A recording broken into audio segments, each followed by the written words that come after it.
Hi everybody, welcome to Traditional Window Cleaning to Waterbed Pole Part 10.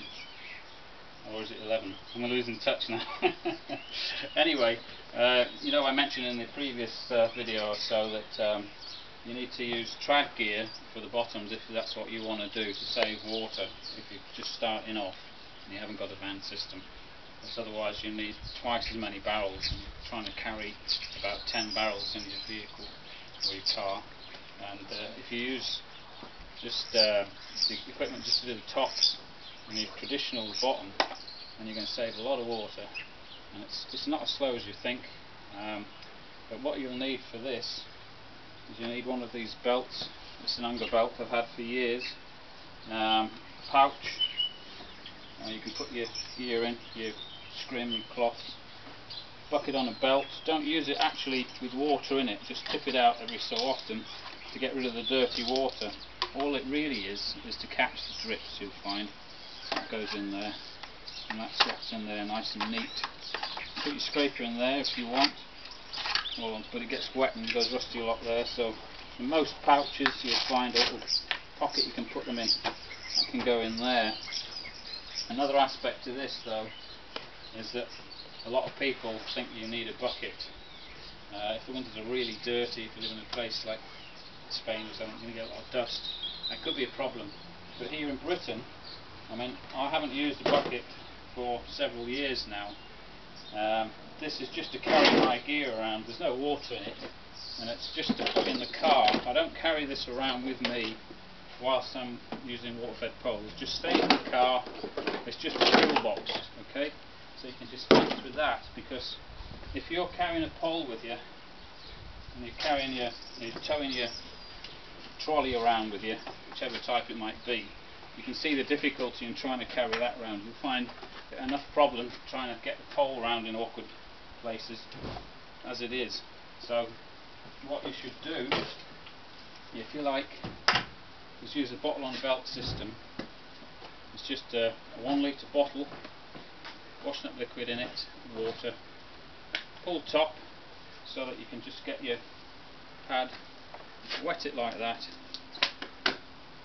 plunk it back in your pouch, and just clean the windows, the bottom traditionally. If you've never done this before, it's not that hard to learn.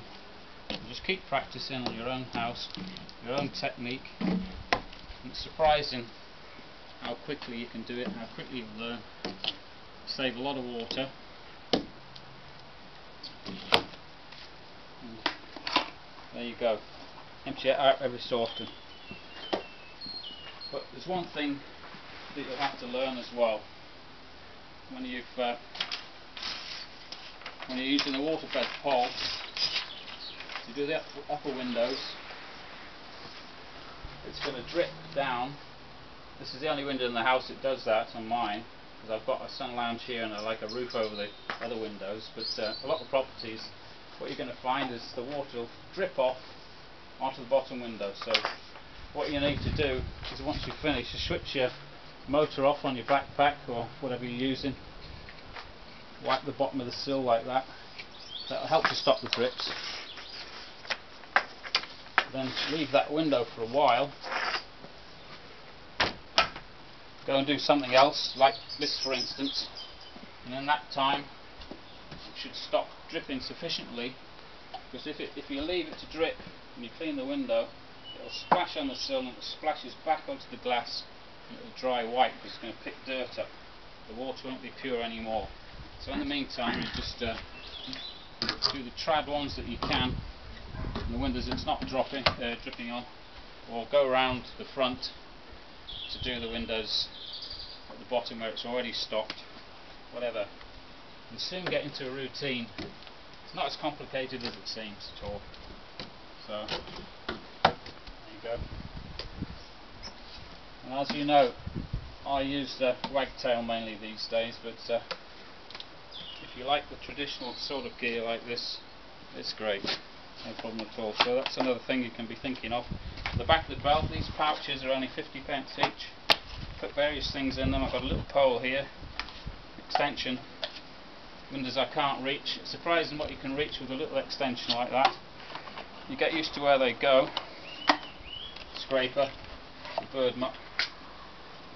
Now that will go on the end of the pole as well.